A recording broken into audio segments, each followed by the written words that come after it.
Does this problem with Jim Comey, the firing of Jim Comey, get him off the rails? Can he get back to his core agenda?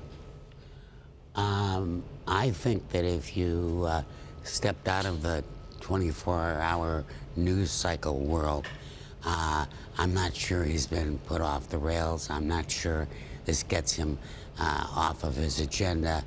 You know, Mr. Comey, voluntarily or otherwise, got himself involved in a whole bunch of stuff.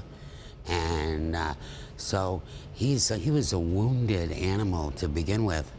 And the only question I'd ask is, what took Trump so long? I mean, and I don't necessarily have an opinion as to the decisions that Mr. Comey made. I just think that the timing and the appropriateness of it, you know, affected his credibility. So I think this will pass very quickly. I don't think this is a major event. It's interesting that all of your presentations and every other one I've seen, and I read the New York Times today and everybody else, nobody mentions that Comey was a Republican nominee. So Trump got rid of a Republican nominee, and he'll nominate somebody else. Yeah, and he served in the Justice Department under George W. Bush, actually, yeah, in the #2 position. That's absolutely right. In your book, you go through this. You have not been shy to make tough decisions, even controversial decisions. No. But how important is it to explain why? Because I think some of the thing that people are reacting to is the explanation. The explanation goes back to last August and what happened in a Democratic administration with a Democratic Attorney General, and that seems a little less than plausible. Well, first of all, what are we, 12 hours into this? That's, you know, I think making a demand for an elaborate explanation 12 hours into it is an interesting objective, but hardly critical.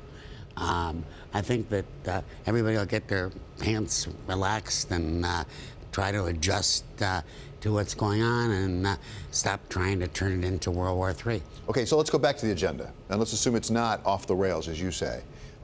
What is the most important thing the president should be focusing on right now? I assume it's not James Comey. I for sure don't think it's James Comey. And as important as I think health care is and tax reform, at the moment, I think what's going on in the world, and in you know, we've had 8 years of no foreign policy, and we need to get one quick. And so I think that what's going on in Venezuela, what's going on in the Ukraine, what's going on in the Middle East, they are the most important issues that affect us, North Korea, at this time. And I'm anxious for the president to, you know, go forward on his domestic agenda and get some things done, and I think he will. But if you ask me to prioritize, at the moment, I think the issues and the risks on the world are greater than anywhere else.